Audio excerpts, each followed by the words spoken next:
Yo, what's up, YouTube? You guys know who it is. Kingston Baker. Trying to hit as many videos as I can. I got a lot going on right now. And today's topic, I'm gonna just talk about how people look at me when I go out in public and stuff like that. Basically, being judged. So that's gonna be a topic today.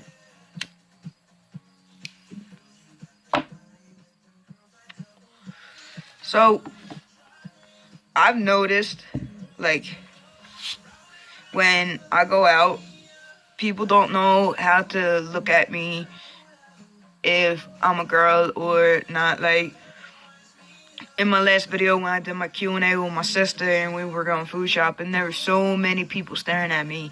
And I'm one person that I don't keep my mouth shut or anything like that. Like, if you have something to say, fucking say it to my face. Like, don't sit there and just fucking stare at me. Like, do you want me to take a fucking picture so it can last longer? You know what I'm saying? Like, this shit irks me, like, really bad, because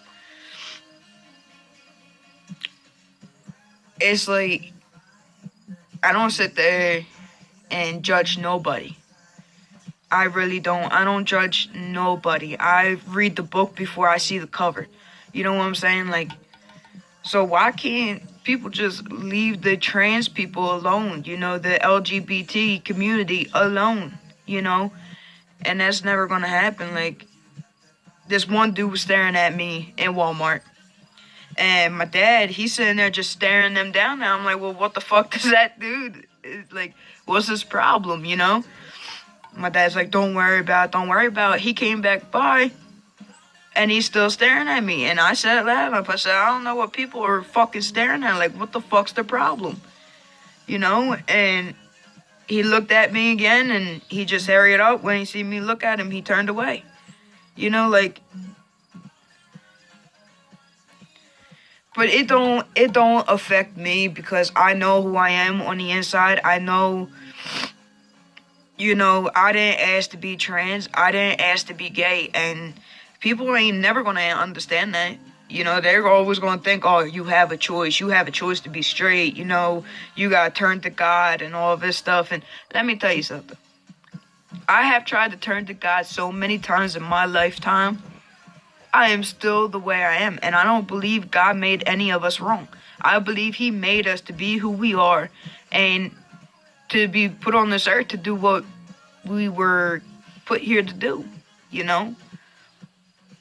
And it's just, I don't understand it. I don't think I'm ever going to understand it. But nobody understands the struggle that you have to go out in public to pass. Like, I use the men's bathroom. You know, I'm not big chested. You know, I'm a little shorter than regular males, but I can't help nothing to do with that. That's my mom's fault. But, like, nobody looks at me different going into a bathroom. You know, and the way you guys see me right now is how I go out in public. I'm a little bit nicer because, you know, my hair is all fucked up and shit. And, I try to blow it off because I know if I let it get to me, it's gonna really make me get down and start getting depressed and stuff and actually have, like, I have dysphoria already with my top and I pack, so the bottom right now is not, like, you know, a big deal. But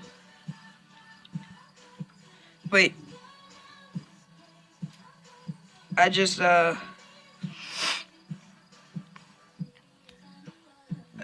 if I sit there and think about it, it's going to give me worse dysphoria, and it's going to really, like, because I've been suicidal. I tried to take my own life. This June will be 3 years, and I got locked up in a psych ward for overdosing. Like, that's for, like, people that really have serious problems. And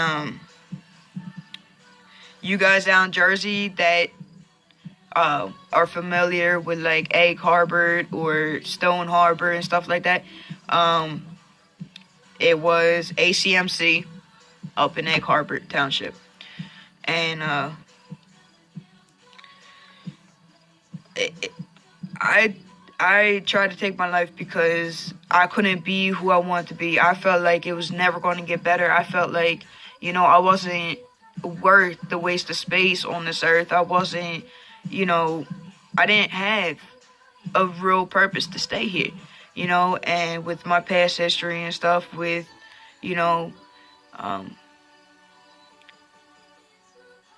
being raped. I really don't like talking about it. And no, that's not why I became gay or anything like that. I've been like this since a young kid. Like, I want to say 8, 9, 10 years. I've been like this. But yeah, I was raped by a neighbor. And so I moved back to Jersey, and it was Memorial Day, and I sat there and took a whole bunch of muscle relaxers, a whole handful of it, and I was going to lose my life within 5 minutes, and that never opened my eyes until I read my paperwork from the hospital that said 5 minutes that I had left in my life. And after that, I promised myself I'm gonna change. I'm gonna be who I want to be. I don't give a damn what anyone has to say, and that's why I always try to be there for people and talk to them. I never judge them, because you never know what a person goes through on a daily basis. We can know of what they tell us, or if some people are good at reading people, then that's the only way you're going to know. But if you sit there and you keep putting that person down, that you don't know anything about their life or what the daily struggle they have to go through, don't ever judge them, because they go home and do suicide, and that's taking another kid away from their family, another person away from their family, just because one ignorant person wants to sit there and be an asshole.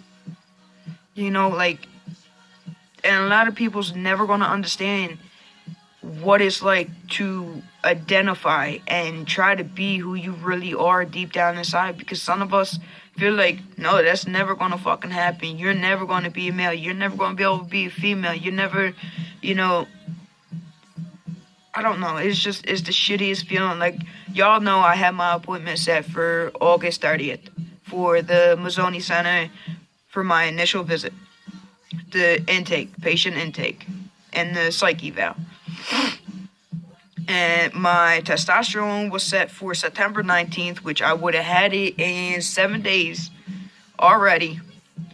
But there's problems with the family, so I had to cut it back. And that right there set me off to where I was like, fuck. Like, I feel like I'm never getting to it. Like, I feel like I'm going to be stuck in this body forever. I'm never going to have facial hair.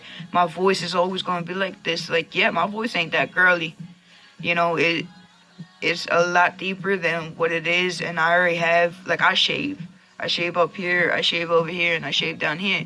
And that's because I already have high testosterone levels in my body already. Like, my mom had me tested when I was little. I want to say around 9 years old. I was tested 9 or 10 years old. And I know that's going to be a problem. They're going to ask me if I have high testosterone or if I've been taking illegal testosterone, which I haven't. Trust me, if I knew about illegal testosterone, I probably would be fucking taking it. And that's because how bad I want it, but I'm not going to do something that stupid to jeopardize my body or to do any damage to my body. So, but yeah, my dad really, really, really feels bad that I couldn't make it to my appointment, because he knows how bad I've been wanting this. He's been my biggest support. He's been my biggest support. My mom, my sister, my boy, which is my nigga, and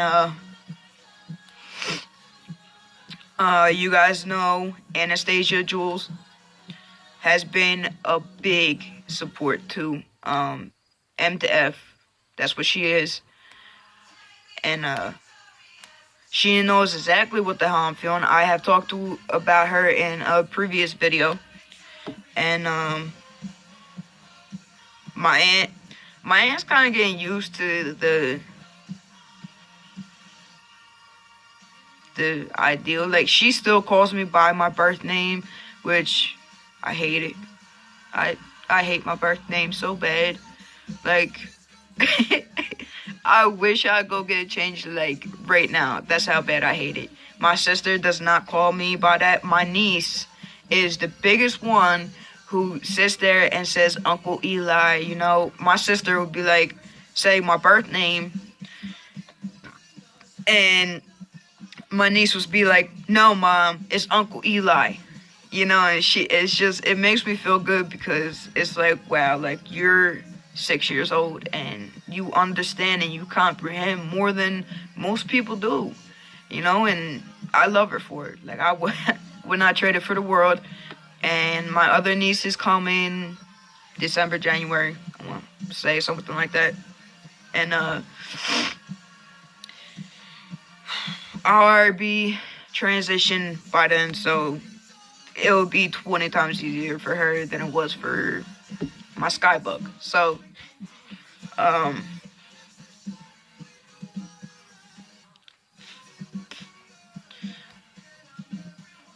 don't know. But my aunt and my dad are trying to catch on to it as quick as they can, but I don't know how fast it's working. And I understand, like, I don't want to push the process on people. Like, listen, this is what I want, this is how it needs to be done, or I'm not going to talk to you. Like, I'm not going to do that, because they know me for 22 years as my birth name, as a female. So I understand it's going to be a little bit hard for them to start changing over and be accepted of it, and, you know, stuff like that. But I don't know. I think I kind of got off topic, because the topic was supposed to be how people look at you in public, but I've been having a couple things on my chest, and it helps to talk to you guys, you know, my YouTube, and I'm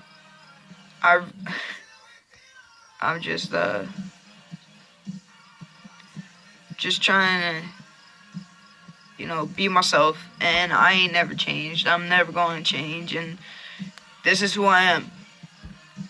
And I stick up for the people. If I'm out with a group of people and someone wants to say something about one of us, you dealing with all of us, you know, and that's the way I was raised.